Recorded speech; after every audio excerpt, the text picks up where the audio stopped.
I would invest in more time in explaining your price to sales. Coffee's for closers only. So we've established my proposal is sound in principle. Now we're just haggling over price. Let's see how much we're going for on eBay. I mean, it's the same as Dunkin' Donuts. Costs 15 times the price. Welcome to Impact Pricing, the podcast where we discuss pricing, value, and the pragmatic relationship between them. I'm Mark Stiving. Today is the 100th episode of the Impact Pricing Podcast. And I have to tell you, I am so thrilled that our guest today is Rebecca Kalogeris. Here are three things you want to know about Rebecca before we start. First and foremost, she is a very good friend of mine who I had the pleasure of working with for several years.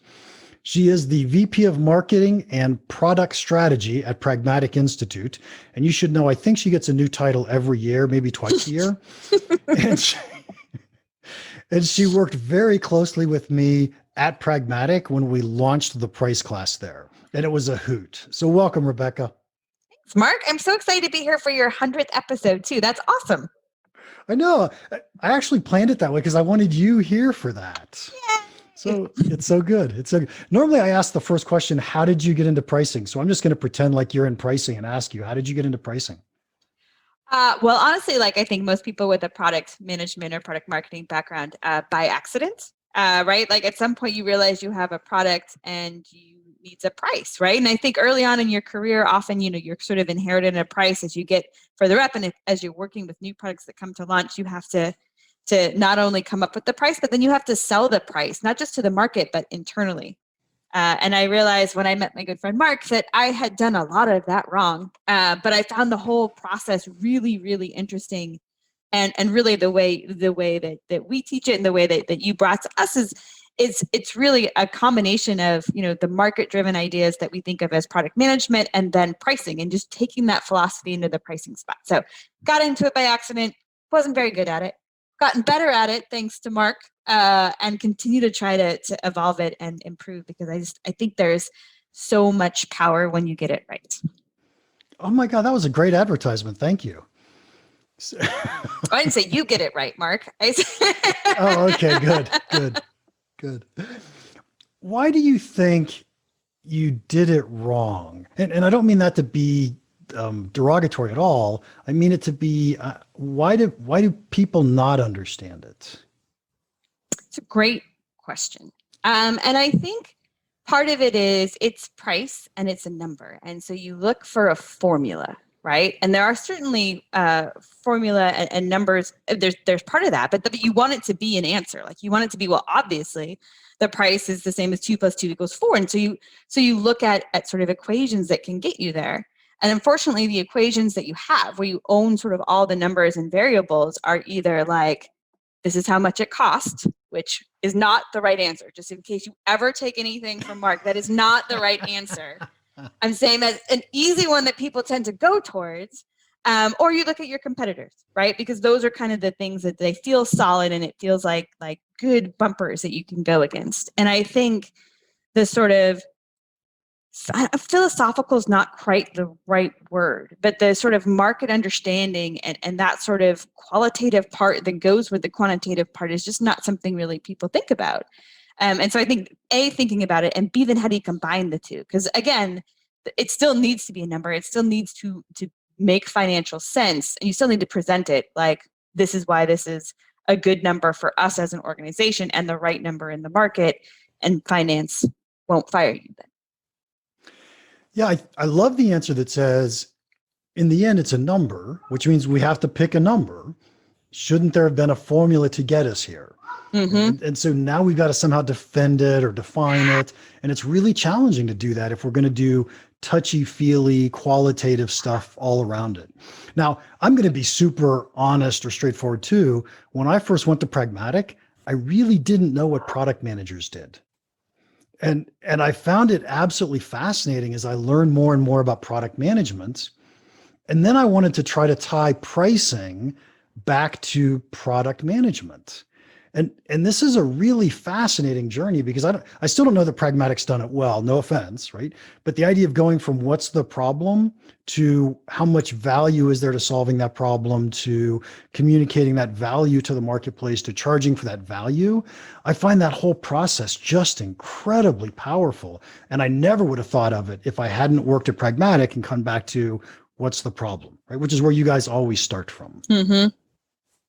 And it's funny because I would agree on the other side, like, that is the DNA of Pragmatic. What's the problem?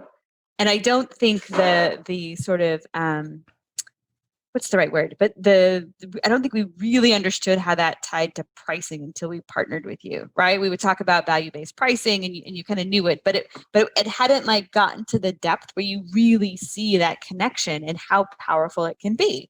And once you do, I think it's amazing. And once you start to talk to the rest of the organization about why that is how you price, it's a big learning curve for all those departments you interact with, but it makes you think about everything differently. If what I can price is based on the problems I'm solving, making sure I'm solving the right ones and then I'm actually doing it and doing it well is critical to every part of the organization, because end of the day, that's where the money comes in. And to be able to tie those things together, I think excites everybody and also kind of coordinates everybody around the same North Star.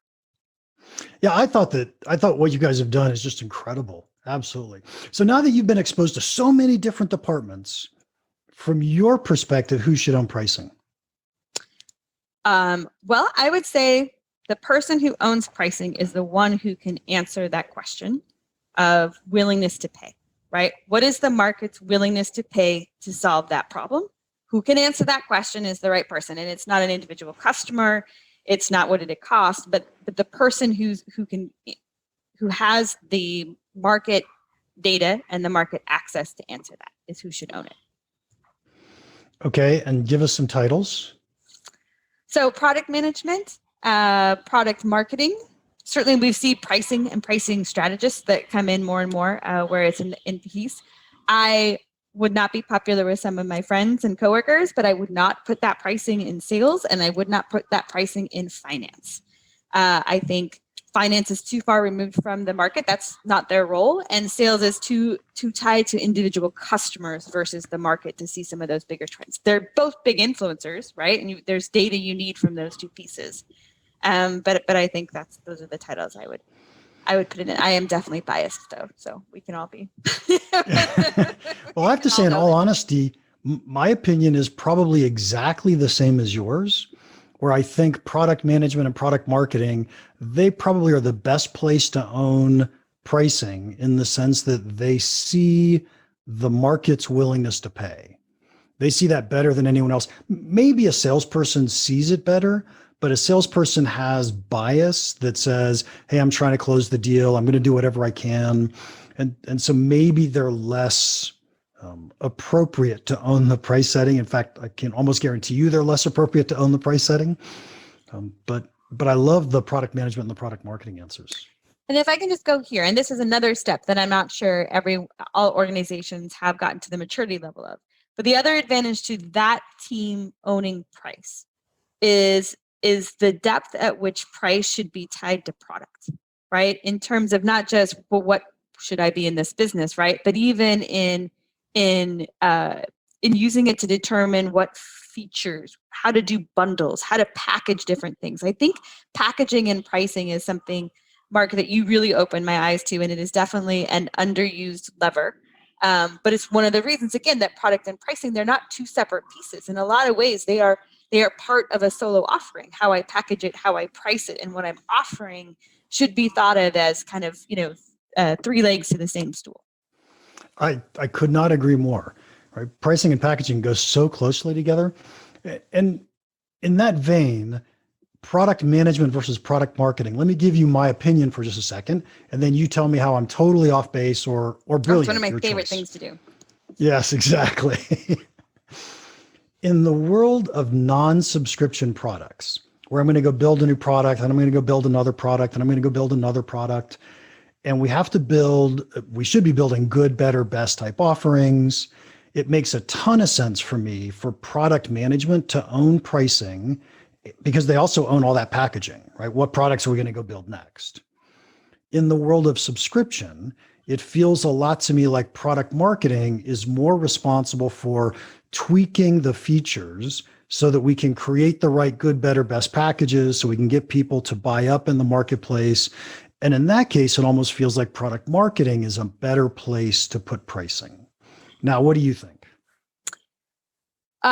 So I think it's a good question. And I think it probably, to your point, depends on the company. I do think, though, if you think about product marketing as being focused on the buyer side, right, and understanding the buyers and a piece, pricing is closer to that than understanding the users, right? If I'm focusing on how to build the right, not only what features, but I want to build for users, and I want to market to buyers, and pricing is really much more external there. That being said, in some organizations, and I think we're seeing a big shift here where product marketing is becoming more strategic and elevated. And those organizations, that feels like a really natural fit to me, because again, I'm focused on sort of the products going off the shelf, working with sales, who I'm going to need to bring on board with pricing, and the buyers. So if I've got a good, sophisticated product marketing group, that is my first choice to own it. So I'm biased in this area, as that's my background. So I want to own all the things. I'm sure product marketers are much smarter than product managers, period. We're better looking too. I mean, it's no. Yeah.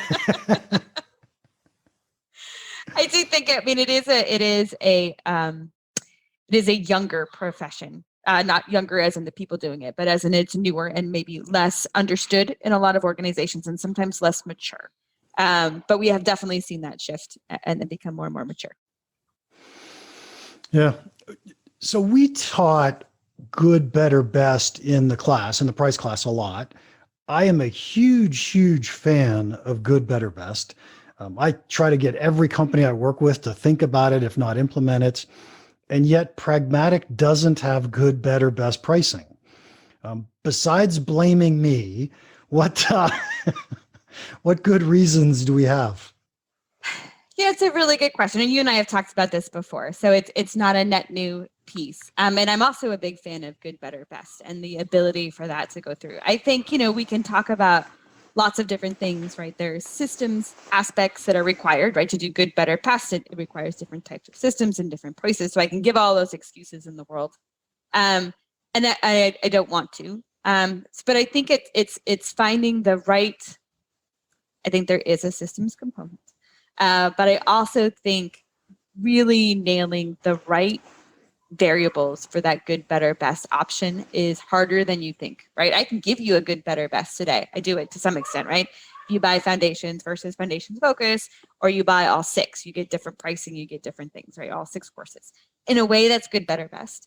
But I think a really good, better, best has really pinpointed the factors that are really valuable to some and not others, and focus the variations on that. And that part we continually kind of iterate on to see. We know some are looking for more hands-on touch after the classes, right?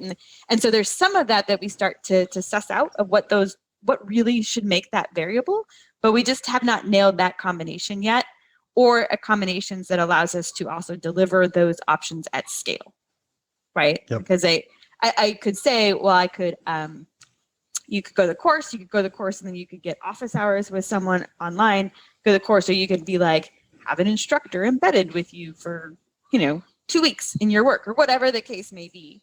But I'm not sure, again, the variations there, the willingness to pay that's tied to, versus whether it's a sort of buying criteria versus a using criteria, and then also the scalability of which I could deliver it. All those variables make it a more complex construct.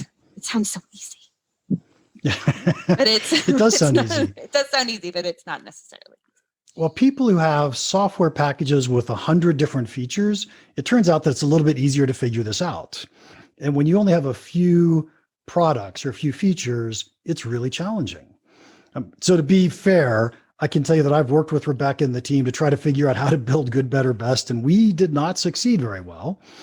And I think the big part of the reason was when I was there, we only had 6 courses, right? That's pretty much the only thing we sold. And it didn't make sense to bundle them into packages in the way that you described, where we could say, here's the package for product managers, and product marketers would be willing to pay more. So we're going to make this package for product marketers. And right, so it just didn't feel right. It didn't fit at any point in time. But as I've watched you guys since I've left, I have a feeling you're going to come out with some good, better, best packages someday in the near future, because you keep adding more capability, more products, more features. I love the pack. Right, you guys have an alumni community now that allows you to touch customers after they've taken courses. You do office hours. So I think there's a lot of things that you've added that pretty soon you'll have the right mix that you can say, oh, this is what a customer who's scraping to get into our category needs. And then here's what the customer that really is willing to pay anything to solve these problems. And then here's what most people are going to want. Yep. And I think you'll be able to figure that out. That's the goal with the sort of expanding product portfolio. And at the same time as we've done that, we're really spending some time now on sort of the customer experience and the customer journey to get a good idea of those segments that you talked about there, and what their paths look like and how they differ. So we've got a good understanding. Now that I have a wider tool belt of items, what is the combinations that make sense, and what is a really clear understanding of what those different segments or personas are and what they need. Yeah, and I think we never talked about this when I was there, but I think what you want to do is start with the customers who are willing to pay us the absolute most, right? They've got the biggest problems. What is it that we could deliver to them that would make them really happy so they would pay us a lot? And then, we start taking things away as people are willing to pay us less. And I think you guys are definitely on the right track. Okay. Speaking of which, tell me about the new design course. I heard a podcast that you guys did. Yes. And I'm very, very excited about this course. So, I think product design, right, is something that because we deal with so much software and so many tech companies, and particularly in the B2C space, it's been huge, right? You have an expectation of how your product works. In the B2B space, we've been talking about this for a long time, right? That the consumer's expectation is shifting. So even in a B2B product, I expect a user interface. I expect a level of intuitiveness and innovation that I get out of my B2C product. So we've been talking about that for a long time, but it doesn't mean that a lot of these larger organizations in particular have been able to make that shift. And what often happens is they'll do something like, okay, we're going to shift to be design thinking, and they come in and they pay a consultant and they do a bunch of other stuff and they get this philosophy, but how does that philosophy interact with other pieces? And how does it, like, when your boots hit the road and you actually have to do that, what does that mean? So all of that is a problem that we have definitely seen in the space and things we've heard from our customers and how they're trying to integrate those two. At the same time, for those who know, the inmates are running the asylum. If you've heard of Alan Cooper, just sort of the godfather of personas and UX, and he had a company that was purchased and then they sort of dissolved with COVID, which was unfortunate, but it gave us an opportunity to bring some of those resources on board. So we're super excited to have two of the founding instructors from Cooper Education come into Pragmatic, and they've done a couple different things. The first and foremost is we've partnered them with our product management expertise to really hone in on that intersection, because there's so much similarities between the goals, right? In terms of both really focused on the market. One might call it the market, one calls it the user, right? Really focused on solving problems or reaching goals. So there's so much sort of synergy in between what they're trying to do and the approach they take. And yet there's so much tension in the organizations we work with, right? They're speaking a different language. They go at it just a little bit differently enough sometimes that I think it's not the additive power of when they work together. So the first thing we did was really look at what is a course that we can dive into that talks about that intersection, really talks about how do you kind of move in and out between problem and solution and really iterate and kind of create the right kind of solutions. Like, know the problem, but then I need to find the most innovative way of tackling it. So that brand new course, I just got to see a beta of like a week and a half ago. So it's looking really good. And we're super excited about that. I think we officially announced it, well, I think tomorrow, which by the time this airs will be a couple weeks ago. Nice. And then after that, we're working with them to figure out sort of a design practice. So this is a course for product management, which is really where our history has been. but there is a need for designers and sort of leveling up their skills in the same way we do for product management, which is something we'll be looking at with them in 2021. First off, I love listening to and watching your excitement over that topic. It's pretty cool. Back when I was teaching foundations, we would essentially teach the concept that says your job is to define the problem, and then you get to throw it over the wall to this magic group called design, and their job is to figure out the solution. Now, we talked about a little bit of interaction that we would have with the designers. Is that changing now? Or is that still the same thought process? I mean, I think it's the most black and white way of looking at it, right? Like if you had to pick a primary owner on one side and the other, some of that definitely stays the same. But it turns out in that scenario, neither side is really happy, right? Because product management threw it over, but they're not really, because they're going to pick it up again to work with design. And they're also kind of like, this is my problem and my baby. I want to make sure we're staying focused and that I don't get a solution design that doesn't match my audience or my persona or any of that, right? So it's really not a good space for them. On the other hand, designers really want context, right? So it's actually really hard for them when they just get the outputs of your market research, right? And you have to have really good personas and really good sort of market research readouts for them to feel that same sort of context and understanding they get when they get to be part of the discovery process. So they'd like to come up on the front of the wall, right? Whether it's to find the problem or if it's just to sort of reframe it, right? Like you can say, hey, there's a problem today where we really need to be able to, students need to know which courses to take to graduate, right? That's a problem. It's a good problem. But the designer really wants to pull that apart. And the more they can understand that in sort of a 3D version of what that means, the more sort of innovative and out-of-the-box solutions they can come up with. So they want to kind of come up and play in front of the wall, and product management doesn't want to be shut out afterwards. So I think we're really kind of exploring healthy ways for more connections and more iteration points in between. That just makes so much sense. One of the other things I always taught, which I thought was funny, I was teaching product managers who'd never done an Ahito visit, a market visit, how to go do that. And I would say, if you're nervous, go talk to your design team because they probably do it today anyway, and they can help you. And so now we've got two different groups doing customer visits. Wouldn't it be great if we had a way to coordinate that? Yes. I mean, such power in those spots when they come together, coming at it from different perspectives, but both really good pieces. And again, if we can bring it in together, then there's a much more, I think, designers get a much better understanding of the market. But the other thing the designers need is a really good understanding of the business, because sometimes they're isolated from that in a way that product isn't. So I think there's both the market context and then also like the business context, which makes some solutions more or less attractive, is an important part as well of coming up with the best solutions. Yeah, nice. Okay, I've got to put you on the spot. Design, market problems. When do we decide what the price is going to be?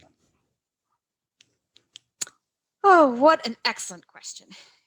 I would say that you should decide what the price is going to be before you decide if you're actually going to build it, right? That is the time to see if it makes sense. If you wait till the end and you find out you cannot price it to cover your costs, what the heck are you doing in that business, right? So that understanding willingness to pay is part of the decisioning process as to whether or not you should be in that business. If you should invest in that product, you invest in that feature.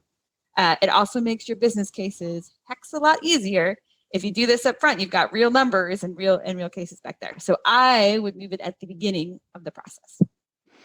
Nice. And so, by the way, I'm not saying I know the answer to this question, but it feels to me like we find the problem, we're working with design to prototype or think about what solutions might be, and now we can guess at costs, and we can try to calculate what's the customer willing to pay if we solve this problem.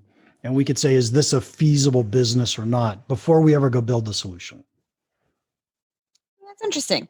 I think my gut would have put it before going too far down with design, right? Because it's sort of like that business, yay or nay, do I want to spend any resources? But again, I think that was probably too sort of linear thinking.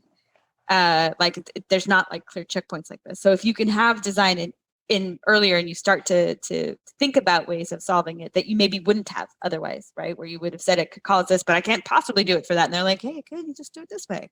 I think that's probably a good point. of moving the solutioning concepts, not the build outs, but the conceptualizing how you're going to do it earlier, because to your point, that would determine costs. Now, I may be biased on this one, but I think everybody in the company should be thinking about willingness to pay. I would agree. Excellent. And what can you do as any member of that company to affect someone's willingness to pay? And I think actually, I was just reading a big study about customer loyalty and satisfaction, right? And sort of how important that. So like literally the experience they have in the purchase process to the experience they have if they call customer service all really affect someone's willingness to pay, particularly if you've got a subscription business where there's this continual point. So if you can get people to understand that, it really can affect everything, because they can all have different ways of affecting. That is actually such an insightful comment, because everybody in your company in some way impacts how much your customer is willing to pay, how much they value your product. So if you're in accounting and you mess up the invoice, guess what? People don't want to do business with you. They're willing to pay less. And it's how easy it was for you to find the product if you're in the marketing side, right? What was the sales process? I mean, the numbers were staggering at the connection that had nothing to do with the product features and everything to do with that experience, of which all of those are such key pieces. Yeah, I think a great concept that everybody should be thinking about or paying attention to is everyone in your company either creates or destroys value. What are they doing? Oh my gosh. And if you have someone in your company destroying value, we need to get them out.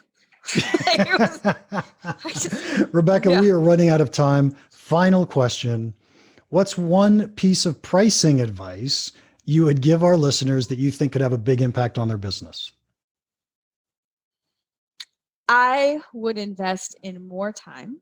I would invest more time in explaining your price to sales. And not explaining necessarily the calculations you came through, but giving them the belief in the price as it relates to everything else in there, and the confidence to go out there and not like to come in sort of like the dog is afraid it's going to get hit, right? Like really own it and understand why this price makes sense, because end of the day, right? We need sales guys, and every point they give us is a point towards profitability. So the more that we're letting them own it and run with it, the better. I love that answer. And one of my favorite sayings, salespeople have to be confident they can win at our prices. So, and if they're not, they won't. Yeah. And it's our job to make sure they feel that way. Absolutely. Beautiful. Rebecca, thank you so much for your time today. If anybody wants to contact you, how can they do that? Probably the best thing is LinkedIn, R. Kalogeris, which is a terrible name to spell, but it's own. No one else has it. There's no other R. Kalogeris in the whole world. So you can find me there for sure. Or obviously stop by pragmaticinstitute.com anytime. And it'll also be in the show notes, so you'll be able to find it pretty easily. Episode number 100. Woohoo! Is all done. Please leave us a review. I've had a great time doing 100 of these. Jacobo at Walters Kluwer, he said, excellent resource, really interesting podcast for anyone interested in discovering and mastering the art of value. Mark makes it both didactical, Mark doesn't even know what that means, and fun. And you can really feel his passion and enthusiasm on it. Please keep up with the good work. Thank you, Jacobo. That was awesome. Don't forget to join our free community at championsofvalue.com. You can find it at community.championsofvalue.com. That's where we put out all of the free content that I publish, our memes, our blogs, our videos, our podcasts. If you have any questions or comments about this podcast or about pricing in general, feel free to email me, Mark at impactpricing.com. Now, go make an impact.